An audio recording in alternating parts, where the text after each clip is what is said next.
classification of epilepsy, partial seizures, generalized seizures, unclassified seizures, and status epilepticus.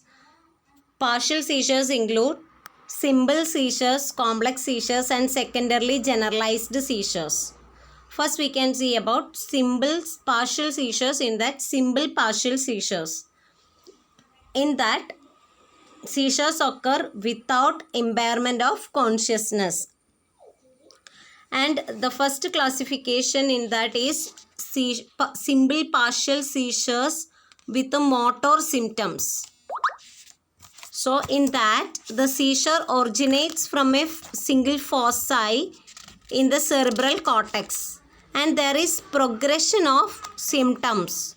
That is, the involuntary movements may start from upper extremities and later they spread centrally and involve the entire limb and even the same side of the face and proceed into the lower extremity. This progression or spread is known as Jacksonian march. Next is simple partial seizures with somatosensory or special sensory symptoms. That include there is no impairment in consciousness. The patient may experience tingling sensation, numbness, bright flashing lights, difficulty in speaking. Next is with a psychic manifestation. That means aura will be a strange smell, noise or sensation preceding a seizure. And there is raising up of epigastric region. That means the patient may show psychic manifestations but without impairment in consciousness. Next we can see complex partial seizures. Mainly two types: simple partial onset followed by impairment of consciousness and impaired consciousness at onset. That means with the automatism, that means some automatic behavior will be present like chewing, picking of the clocks, etc.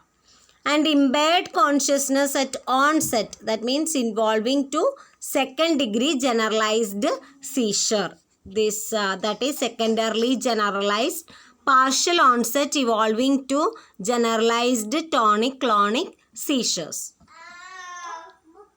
Next we can see generalized seizures. So in that, the first one is absence seizures. What is this absence seizures? It is earlier known as petit mal seizure, mainly in childhood and early adolescence.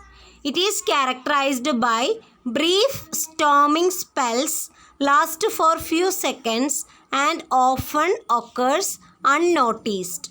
Extremely brief loss of consciousness occurs. What is this myoclonic seizures?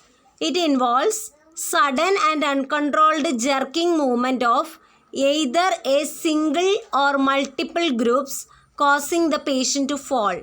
There is momentary loss of consciousness and confusion. And this myoclonic seizures mainly occurs in morning. Next is clonic seizures, that is characterized by rhythmic muscular contraction and relaxation lasting for minutes.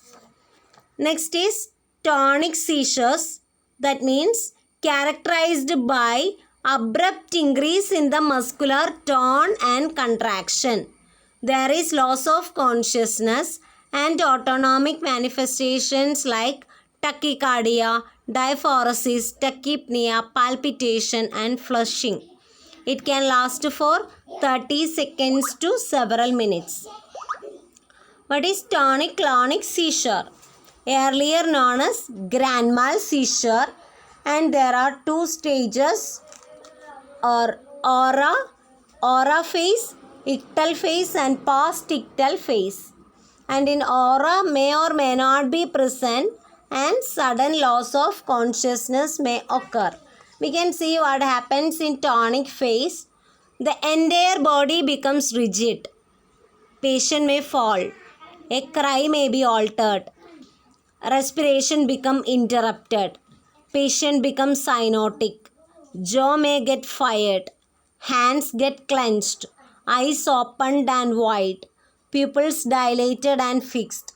Last for 30 to 60 seconds and usually ends up with a deep breath. What happens in clonic phase? It begins with a rhythmic jerky contraction and relaxation of all body muscles, especially extremities. And the symptoms include incontinence, excessive salivation, frothing at lips, may bite lips, tongue or inside the mouth. And in post-ictal phase, here it relaxes and enter into a post-ictal sleep, which may last for hours, and patient experiences fatigue, depression, confusion, headache after sleep. They have complete amnesia of seizure episode and may have injuries. Next is atonic seizure. Atonic seizure means there is acute total loss of muscle tone, usually mild with a brief period of consciousness.